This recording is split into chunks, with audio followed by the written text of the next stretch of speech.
Commodore जीजे सिंह भी हमारे साथ है। आज वायुसेना के अध्यक्ष भी प्रधानमंत्री से मिल चुके हैं, अलग से 1-to-1 मीटिंग भी उनकी हुई है। अब कल बहुत स्पेक्यूलेशन हुई थी कि कराची पोर्ट पे अटैक होगा, कराची पे अटैक हो गया, बस होने वाला है, कराची बर्बाद हो चुका है, तबाह हो चुका है, मगर ये इस पे कोई कॉन्फर्मेशन हमारी साइड से अभी तक नहीं आई है कॉमोडोर साहब। तो वायुसेना का क्या रोल है इस वक्त, नौसेना का क्या रोल है इस वक्त कॉमोडोर साहब? देखिए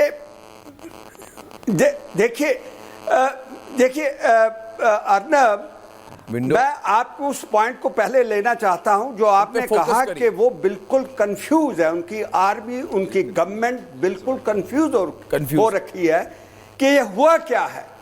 उसका मतलब अगर मैं आपको थोड़ा सा बताऊं तो ये है कि जो हमने पैकेज स्ट्राइक किया 7 तारीख को, जिस तरीके से हमने चॉइस ऑफ वेपन्स और प्लेटफॉर्म्स और कोऑर्डिनेशन किया, सिंक्रोनाइजेशन किया, वो उसकी समझ से सिर से ऊपर निकल गया। उनको समझ में नहीं आ रहा अभी तक, वो सिर से ऊपर उनके चला गया।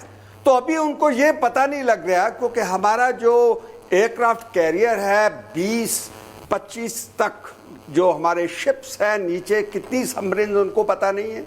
उनके पास कोई ऐसा सिस्टम नहीं है कि वो डिटेक्ट कर पाए। अभी इससे वो और कंफ्यूज हो चुके हैं और बुखला चुके हैं कि हमारा क्या होगा, कालिया हमारा भी होगा क्या। तो इसलिए एक ऐसी सिचुएशन बन गई है कि जिसके अंदर वो, उनकी गवर्नमेंट, उनका प्राइम मिनिस्टर और जितनी उनकी total establishment including army, navy, air force, वो इस टाइम बुखला चुकी है बियॉन्ड वर्ड्स। तो वो अभी दूसरे देश जो हैं, जैसे आप बता रहे थे कि अर्दगन जो शैतान है, वो उसकी मदद, उसकी, वो तो खलीफा क्या, वो तो बनना चाहता है जिहादियों का एक बहुत बड़ा लीडर।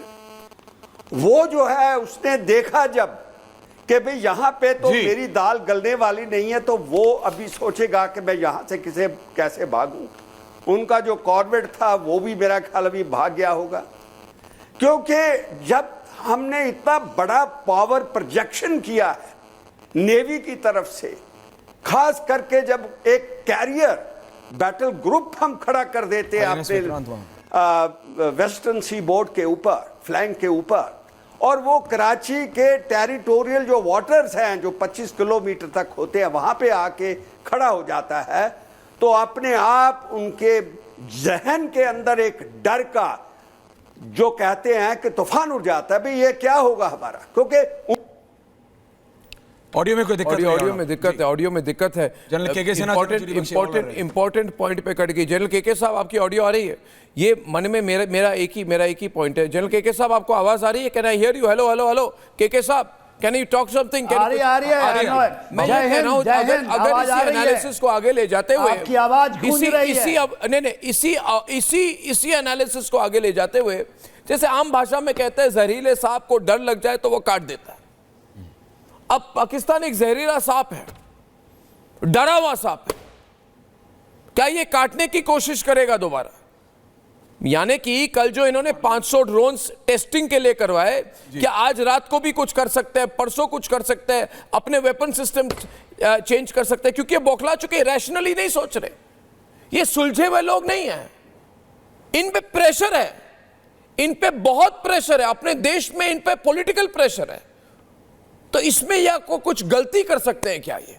तो इनके माइंड को रीड करते हुए, क्योंकि आप कारगिल वॉर हीरो है, आपने फेस टू फेस कॉम्बैट किया है उनके साथ, आपके सामने फेस टू फेस कॉम्बैट हुई, आप जानते हैं इनके माइंडसेट को, आप जानते हैं केके साहब वो क्या करेंगे। आपको क्या लगता है?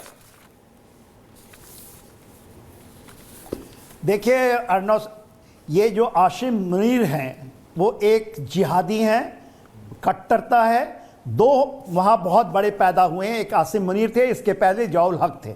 जौल हक ने स्ट्रैटेजी ऑफ 1000 कट दिया था। वो कहते थे हम एक के बाद एक करेंगे, और उन्होंने किया। तकरीबन 3 दशक तक ये काम करवाया।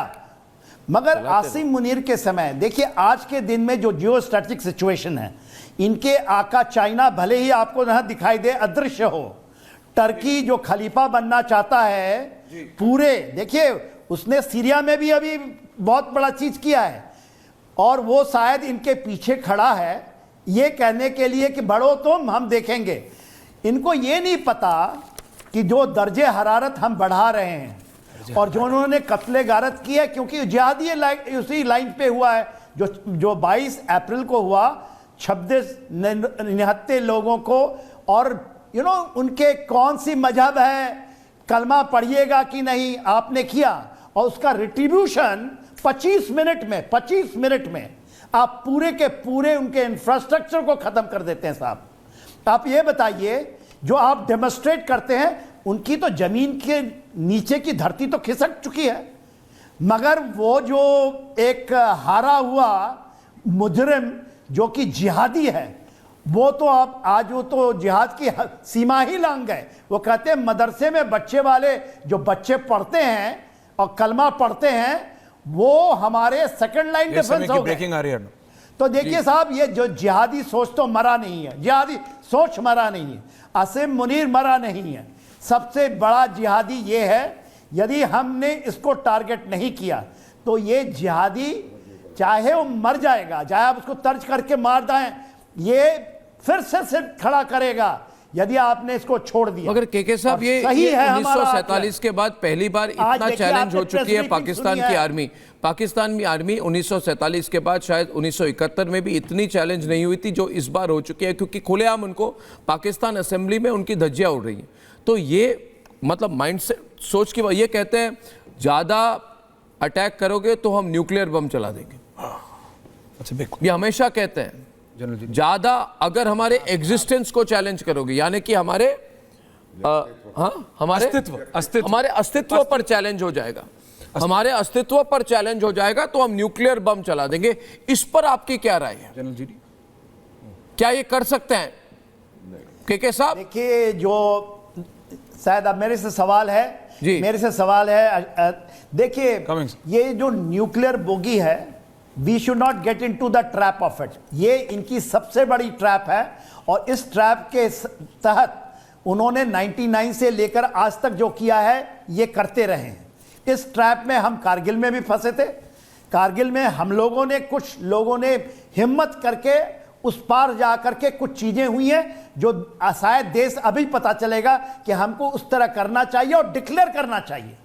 इन जिहादियों के सीने में चढ़कर उन जगहों को लिया गया है, वो आने वाले समय में, क्योंकि आपके साथ बहुत लोग जो इसके हैं, क्योंकि हमें इन्हें तिल तिल करके मारना पड़ेगा।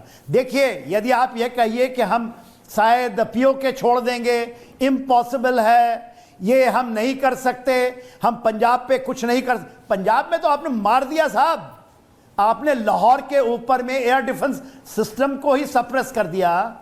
तो आप बताइए कि अभी क्या है? आप यही चीज हमने गलती की थी 65 में।